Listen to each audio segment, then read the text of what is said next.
Hey, what's up you guys? Panzer's here and we're finally be able to work on the VARIO roof. Today is the day.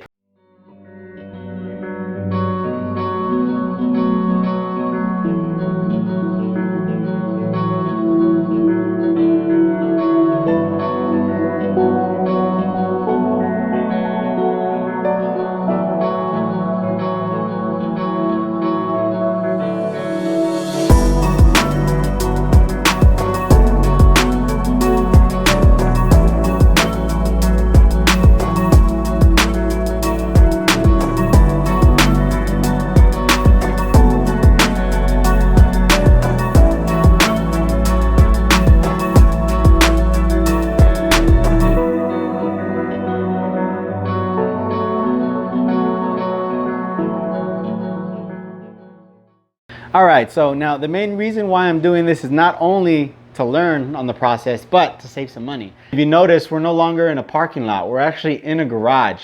Luckily with Speed Technicians, Oscar is lending me his garage to work on this car in a sheltered environment. Obviously, you don't want to do this in an open parking lot because this is something you won't probably get done in a day. This is not going to be a do-it-yourself video. I'm not going to go step by step because it is a pretty extensive procedure. It does take some time and it will be a lengthy process, so I'm not really going to be going based off of that. There is a few do-it-yourselfers out there that go through the whole process. Some of them are missing information. Some of them are not intuitive as far as giving explanation of what they're doing. I'll be sure to fill in those gaps from those videos with this video, plus giving you some tips and tricks to work on this yourself. Now, just to give you a rundown of what something like this will cost you, let's say at the Mercedes dealership, and I'm not joking, this process with labor and parts, you're looking anywhere from 6 to 7K. Front latch itself, a brand new one's gonna cost you $495. Give or take, I'm pretty sure you can find it a little less and some if you search online, but on average, $400. The main lift supports for the roof, there's two of them. They're around close to $600 a piece. As far as for the rear, another $500 to $600 a piece. That's a total of 5 units. You're probably looking anywhere between close to 3K on just parts alone. Add on top of labor, diagnostics, and pretty much procedure as far as bleeding the system and running it through, it can total up to 6 to 7K. Break it down more for you for the cost of rebuilding these units at Tops Hydraulics. It's going to cost $385, and what that's going to get you is all 5 units from the latch, the locking latch, the main lift supports, and the trunk lift supports. They're going to rebuild all of the units for you with new cup seals, new hydraulic lines, and they're far more superior than the OEM. They also offer services for the pump itself. They'll rebuild the whole pump for you. Now you have 2 options. You can do what I'm doing, take all the units off, clean them up, and ship them out to them. You just pay the cost of shipping, which is no more than 20 bucks. So, and it's a 2-day turnaround time, so you'll get these pretty quick. You're gonna spend no more than $500. That's including parts and the little materials that you'll need, the tape, all the little bare essentials, just to have the job more organized when you're taking all this apart. If it's not the case and you wanna knock it out in one day, they have another option where you can buy everything up front and you just gotta ship your old parts once you're done. And to do all 5, it's going to cost you anywhere from around, it's like $1,000 and some change. Now, $600 of that you get reimbursed back once you ship back your old stuff, which to me is still a bargain. Those are the 2 options. I went more of the cheaper route thanks to Speed Technicians. I have a place to store my SLK while I'm working on this. And personally, without Oscar's help, I would have to pay $1,000 up front at the moment just to kind of get this this project underway. Now, granted, this looks intimidating for most, but guaranteed it's not. It is not that bad. It's just tedious. It takes some time, but something like this anyone can do if they're savvy with tools. I already started by removing the seats. The seats themselves is not necessary, but I went ahead and did so I have more space to work here. It's not really required, but if you do want to do this, all it takes is an E12 socket and pretty much sliding your seat forward, back and forth just to access the 4 bolts, then remove up to 4 to 3 harnesses under the seat for both sides, and that's pretty much it, and you have pretty much all this space to be working on. But let's go ahead and continue on to the next process, which is removing the paneling.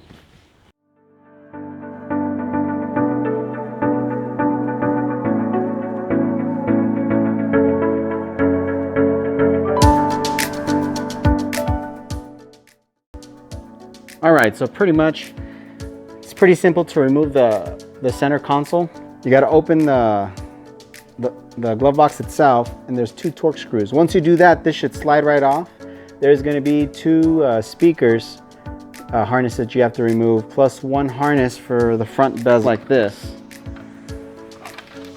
The harness is plugged into here. Once you do that, there's going to be 2 10mm bolts on both ends. Once you pull those off, this should just come right off. Be very gentle with it, as you don't want to damage this plastic here. You're going to come over here to the side. There's this little aluminum, or actually it's like a steel plate. There's 2 Torx screws here that you're going to have to remove. T10s. That's 2 of them there. Once you take this off, put that aside. Now this piece is this easy part. You just got to pop it up. Pressure clips and some rivet clips as well. Once you pop that up, we need to loosen up the seat belt, and it's a T40. This will require a little bit of strength, but once you do that, this should come right off, and you can move that out of the way. And then you're going to focus on doing it on the other side, and then focusing on removing this plastic panel, which just, it's held by a bunch of clips, is just pop straight up. Just loosen it all the way through, and then you can lift it up.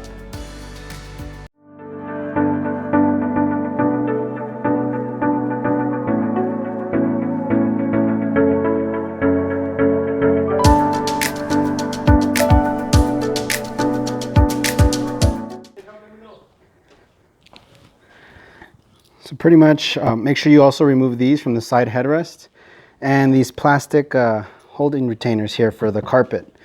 So these right here have to be removed in order to slide this piece over.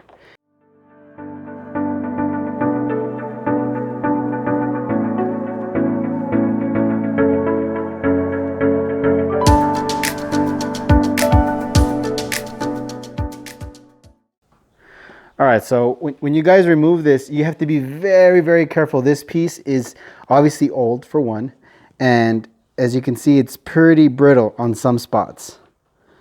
This is just a brace frame, and don't worry, that's Oscar. He probably broke something expensive, but there's nothing wrong. I broke something, but I just put my foot right here and it snapped, and I swear to God, it sounded expensive. It sounded expensive too.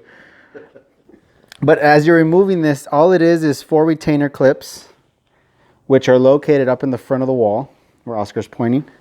And then obviously these 2 holes right down over here. And for the back end are these little clips back here. And these, when you're removing it, you want to remove the front retainer clip, so you're going to pull outward on each side from the front. And on the back, you're going to lift gently. Don't pry all the way up. The moment you do that, you're going to snap this piece. You want to an inch up at a time, an inch up all the way until you hear a pop, and keep going, take your time. And this bit should slide right out. Oh, this is backwards, but hold that real quick, Oscar. So this should pretty much just come right out, just like that. All right, so the next step in this process is we're gonna have to peel this carpet all the way forward, and you can do that by, once you're removing those 2 carpet holding plastic piece bolts, or whatever you want to call them there, retaining bolts, you're gonna slide it forward, and you just gotta peel the molding out. You don't have to completely remove it. You need about just that much space, and you can see all of the access bolts. Now, with that, there are 6 different length, or 6 different types of bolts you're going to be removing, and each one of those 6 are different in lengths. So you want to separate them accordingly with these. Now, you're not going to put these on the bolts. You're going to have to, when you remove one of these, let's say for all these top row ones, which should be around all the same length, you're going to have to just put a red little tag here, Just how you see that tape, it's the same concept. And you're going to label each one so you know which one goes to. When you do that, the bolts go in their own individual baggies. There's 6 baggies here. Another thing is the placement of this back bracket. With that being said, you want to make sure this is in the same position you put it back. So the best thing to do, I bought some duct tape. You're going to put a piece of duct tape along this edge, lining parallel with this end of this bracket, and one here on the bottom. So you have like a little template. So when that bracket, when you put this back brace back on, it's lined up with that duct tape, so you know that's where it was originally. All right, now for this brace itself, you're gonna need 2 torque bits. You're gonna need a T45, cannot be a 40 because you will strip it, and a T30. Word of the wise, when you're removing anything on a Mercedes, it comes off easy if done right, and it's put on easy if you're doing it right. Whenever you're removing all these bolts, you got to make sure you check thoroughly, because one could be hidden under the sound deadening material or covered by a wire harness. You just got to make sure you're inspecting, because if you removed all the bolts visually and you try to pull it and you feel like it's stuck somewhere, you don't want to bend this. Making progress. As you can see, I already labeled all the main ones in red. Some of them are in yellow for a different bolt size, like this one for example.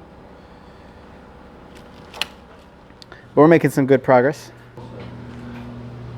All right, so pretty much we got all the hardware out of here. It's like a jungle in here. Car parts or SLK parts everywhere. So there's the pump exposed, and what do you know? I'm also low on fluid. This is mainly due to that leak that I have on the main hydraulic latch, which is right up here in the front.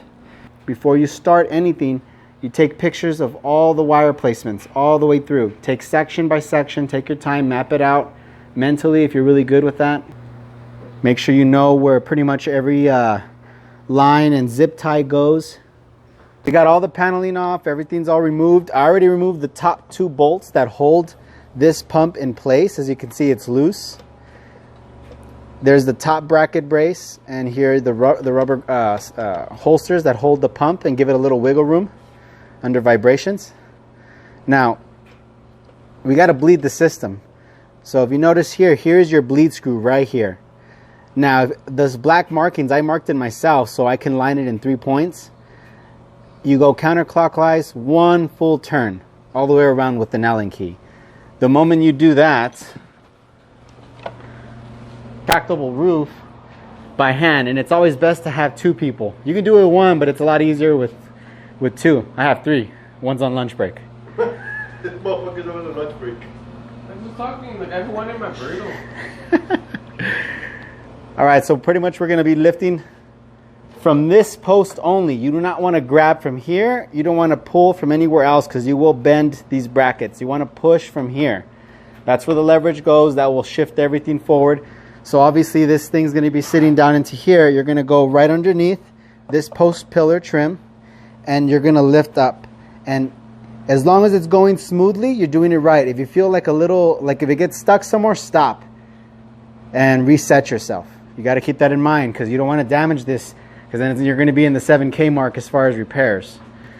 Once you get about midway, like right about here, you have your buddy that's holding it to stop.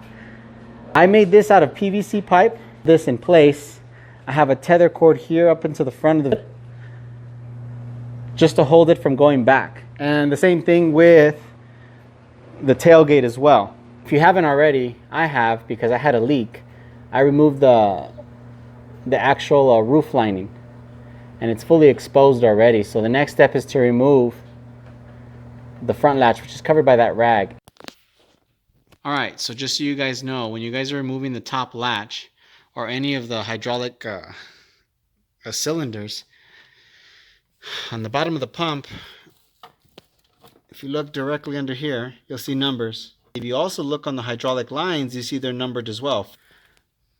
They're also marked on the other ends as well. Hopefully when Tops Hydraulics send us back new lines, they have the numbers, but just in case they don't, which I'm pretty sure they do, but you always want to be safe and sorry, I'm going to write everything down on here as a backup. Get this hydraulic latch cylinder out. There's an E-clip right where I'm pointing. You have to remove that E-clip. Don't lose it. There's also another one on the opposite end of that bolt. And the other end of the hydraulic latch cylinder, there's another E-clip that you have to remove. Pretty much this bracket, you can remove these 2 screws that are right here. Typically you want to remove them just so you can get a little bit more leverage to pull that hydraulic cylinder out. That third one is not really necessary to remove. It's best to leave that one in place, but if it's necessary, you can loosen it just to give you more room. Now once you remove those E-clips, you can go ahead and push those studs. Alright, so pretty much once you remove the lines and you head towards the pump, keep in mind this bracket that you're seeing right here, it's one-sided as far as placement on the pump. One end's flat, which is the end you're looking. The other end is more curved, where the bolt heads sit on. So keep that in mind when you're putting these brackets, because there's only one flushed end. Alright, so after we got the hydraulic latch removed, next step is the main lift supports. And these are pretty simple. They're held by two studs on both ends, just like the hydraulic latch. The only difference is it is a little bit more of a tighter space, and it's best long picks just to get some of the E-clips and some of the other retaining pieces for those studs. And then of course you got to unsheath the coverings for the hydraulic lines as well. Perfect. I like it. Hey, you got a good angle of it? Yeah.